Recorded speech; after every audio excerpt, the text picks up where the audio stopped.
A Corte já reconheceu a união estável entre pessoas do mesmo sexo, determinou a retirada na menção à pederastia do Código Penal Militar, disse que transexuais podem mudar de nome e sexo no registro civil sem passar por cirurgia e reinstaurou o veto à terapia de conversão sexual, conhecida como cura gay.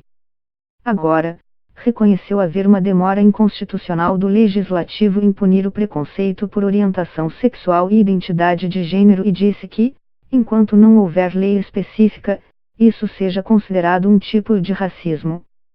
Ações na Corte reivindicam que transexuais usem banheiros públicos de acordo com sua identidade de gênero, o fim da proibição de que homens gays doem sangue, que o combate ao bullying de alunos LGBTs seja dever das escolas, uma regulamentação da Lei Anti-Homofobia do Distrito Federal, DF, e o direito de mulheres transexuais e travestis ficarem em presídios femininos. No sentido contrário, uma ação pede que seja revogada a decisão do Conselho Nacional de Justiça, CNJ, que obriga cartórios a celebrarem o casamento homoafetivo. Estes processos têm chegado ao STF porque tratam de assuntos polêmicos que são obstruídos no Congresso Nacional, diz Elival da Silva Ramos, professor de Direito Constitucional da Universidade de São Paulo, USP, e ex-procurador-geral do Estado de São Paulo. Quem não quer que o assunto vá para frente impede que seja votado. Quem perde leva a questão ao Supremo quando há direitos fundamentais envolvidos, diz Ramos.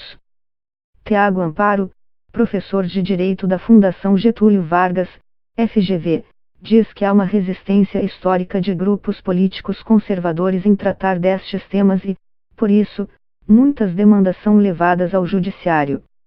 O Legislativo é omisso, porque os projetos de lei não são apreciados e caducam ao extrapolar o prazo de tramitação ou simplesmente não são aprovados, diz Amparo. Mas chegar ao STF não é garantia de que as ações serão debatidas no plenário. Cabe ao presidente da Corte incluir processos na pauta e, se forem, que haverá uma decisão. Algumas ações foram apresentadas há anos e até hoje não foram pautadas.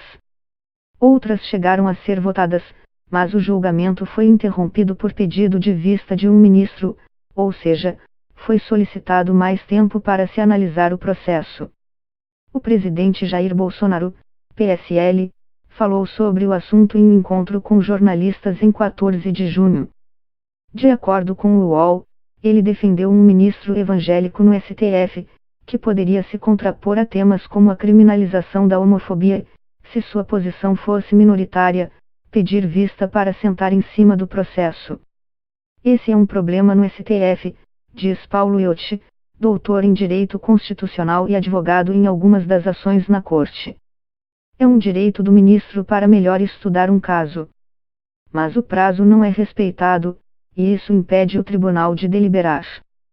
Iotti recorda que o próprio ministro Marco Aurélio Melo já disse que, em alguns casos, isso equivale a um perdido de vista. No caso sobre o uso de banheiros por transexuais, o pedido de vista do ministro Luiz Fux já dura 3 anos e meio. Não dá para entender. Ramos concorda que isso é usado para impedir uma decisão. Algumas vezes, para ganhar tempo para que o Congresso legisle. Em outras, para que haja uma mudança na composição da Corte. Isso não é bom para a imagem do STF. Quando julga, o STF também é criticado e acusado de fazer ativismo em nome de certas causas, como no caso da criminalização da homofobia e no reconhecimento da união homoafetiva. Ramos diz que isso deve ser ponderado caso a caso. Ele avalia que o STF apenas interpretou a Constituição em relação à união homoafetiva, mas, ao criminalizar a homotransfobia, criou um novo tipo de crime e foi além de sua competência constitucional. A ação sobre o uso de banheiros por transexuais, afirma Ramos, é um típico caso que caberia ao legislativo. Os transexuais não podem ser constrangidos, mas há quem diga que sua presença no banheiro constrange outras pessoas. É papel do legislador promover o debate e verificar até que ponto a sociedade está amadurecida. O debate deve se intensificar nos próximos anos, diz Amparo, da FGV, porque têm sido apresentados no Congresso projetos como o Estatuto da Família, que define família como a união apenas entre homem e mulher e é considerado discriminatório por alguns. Se aprovadas, leis assim deverão ser questionadas no STF, diz o professor. O Legislativo passou da omissão para a proposição de leis que retiram direitos LGBTs. Temos que ver até que ponto o Supremo conseguirá dar conta destas diferentes pautas, pela lentidão com que os casos tramitam. Em 2008, a transexual Ama Santos Fialho foi retirada à força de um banheiro feminino por seguranças do Beira-Mar Shopping, em Florianópolis, e defecou nas próprias roupas. A princípio, a empresa, que afirma que o fato de a segurança ter solicitado ao autor que utilizasse o banheiro masculino não se afigura motivo de humilhação, foi condenada a pagar uma indenização, mas o Tribunal de Justiça de Santa Catarina derrubou a decisão porque o episódio foi um mero dissabor. Em 2015, o ministro Luiz Roberto Barroso, relator da ação, RE 845.779, se posicionou a favor de que transexuais usem banheiro públicos de acordo com sua identidade de gênero.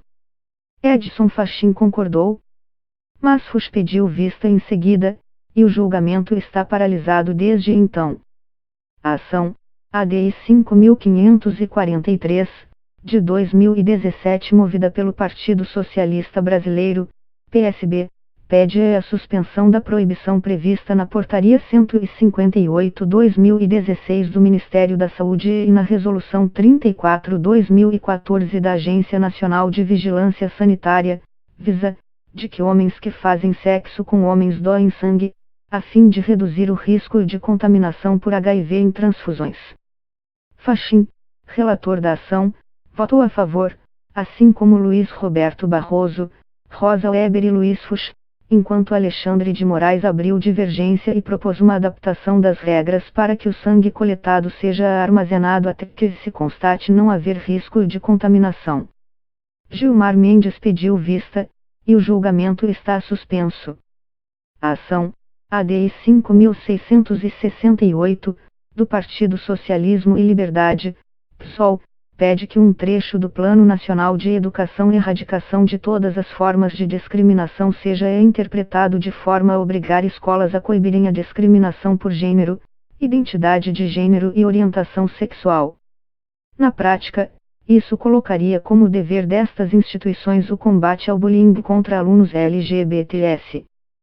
Segundo o PSOL, parlamentares nas esferas federal, estadual e municipal retiraram dos seus respectivos planos de educação menções a isso. Para a Advocacia Geral da União, o pedido do PSOL é desnecessário porque o ordenamento jurídico já confere proteção adequada no Plano Nacional de Educação. O PSOL pede na ação, ADI 5740, de 2017, uma liminar contra o Decreto 2146/17, da Câmara Legislativa do DF, que suspendeu a regulamentação da Lei 2615/2000, conhecida como Lei Anti-Homofobia. À época da aprovação do texto no DF, os parlamentares distritais classificaram a medida como proteção da família. Não podemos permitir que a influência da família na sociedade seja desvalorizada, ela é quem define nossos princípios, o que entendemos por certo e errado e, principalmente, como nos relacionamos com os integrantes de outras famílias, diz o decreto legislativo.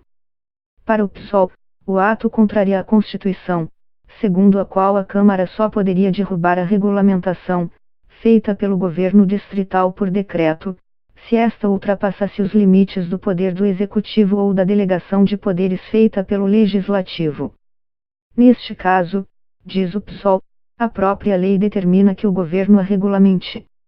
A Associação Brasileira de Lésbicas, Gays, Bissexuais, Travestis e Transsexuais, ABUT, argumenta na ação, ADPF 527, movida em 2018, que pedidos judiciais e administrativos de transferência de mulheres transexuais e travestis para prisões femininas têm sido negados.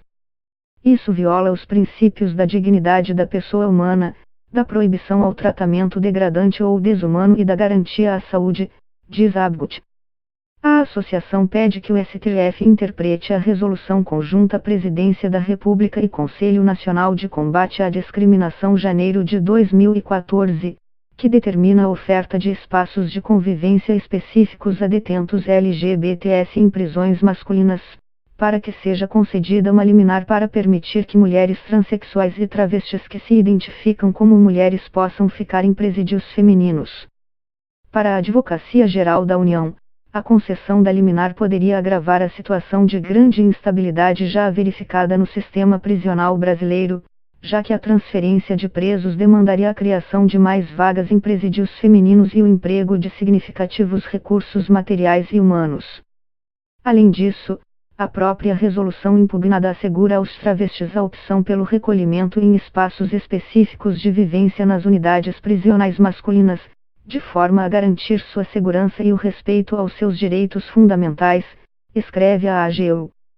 A Partido Social Cristão, PSC, questiona na ação, ADI 4.966, movida em 2013 a constitucionalidade da resolução do CNJ que obriga cartórios a celebrar o casamento homoafetivo ou converter união estável entre pessoas do mesmo sexo em casamento. Para a Procuradoria-Geral da República, o pedido do partido é improcedente porque o CNJ estava apenas regulando uma decisão do STF de 2011, que reconheceu a união homoafetiva. A decisão do Supremo Tribunal Federal é cristalina no sentido de conceder interpretação ampla e inclusiva ao conceito de família ditado pela Constituição brasileira.